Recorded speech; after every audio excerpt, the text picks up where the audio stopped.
ബലാത്സംഗ കേസിൽ അറസ്റ്റിലായി റിമാൻഡിൽ കഴിയുന്ന പാലക്കാട് എം.എൽ.എ. രാഹുൽ മാങ്കൂട്ടത്തിന്റെ പ്രതിസന്ധികൾ മാറുന്നതിനായി പ്രത്യേക പൂജകളും പ്രാർത്ഥനകളും നടത്തി അനുയായി.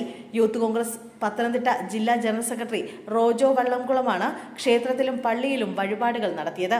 പുതുപ്പള്ളി പള്ളിയിൽ മൂന്നിൽമേൽ കുർബാന, നന്നൂർ ദേവി ക്ഷേത്രത്തിൽ ശത്രുസംഹാര പൂജ, ഭാഗ്യസൂക്താർച്ചന എന്നിങ്ങനെയാണ് നടത്തിയത്.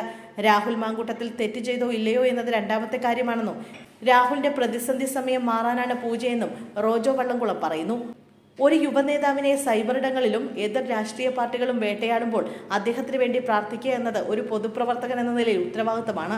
ഒരുപാട് വേട്ടയാടപ്പെടുന്ന സ്ഥിതി വരുമ്പോഴാണ് ഇത്തരത്തിൽ പ്രതികരിച്ചു പോകുന്നത്. റോജോ വള്ളംകുളം പറഞ്ഞു. മൂന്നാമത്തെ ബലാത്സംഗ കേസിൽ കൂടി പ്രതിയായതോടെ രാഹുലിന്റെ എം.എൽ.എ. സ്ഥാനം തെറിക്കുമോ എന്ന കാര്യത്തിൽ ചർച്ചകൾ സജീവമാണ്. എന്നാൽ അയോഗ്യ നടപടികൾ അത്ര എളുപ്പമാകില്ല എന്നാണ് വിവരം. ഇതുമായി ബന്ധപ്പെട്ട നിയമോപദേശങ്ങൾ പരിശോധിച്ച ശേഷമാകും നിയമസഭാ സെക്രട്ടേറിയറ്റ് അന്തിമ തീരുമാനമെടുക്കുക.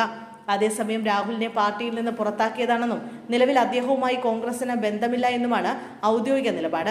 അതേസമയം അതിജീവതയെ രാഹുൽ മാങ്കൂട്ടത്തിൽ ഭീഷണിപ്പെടുത്തുന്ന തരത്തിലുള്ള വാട്സപ്പ് സന്ദേശങ്ങൾ ഇതിനിടെ പുറത്തു വന്നു. തനിക്കെതിരെ നിൽക്കുന്നവർക്ക് അതേ രീതിയിൽ തിരിച്ചടി നൽകുമെന്നും ആരെയും ഭയപ്പെടില്ല എന്നും സന്ദേശത്തിൽ പറയുന്നു. താൻ മാത്രം കുറ്റക്കാരനാകുന്നില്ലെന്നും സത്യാവസ്ഥ പുറത്തു പറയുമെന്നുള്ള രീതിയിലുള്ള സംഭാഷണങ്ങളാണ് പുറത്തു വന്നിരിക്കുന്നത്.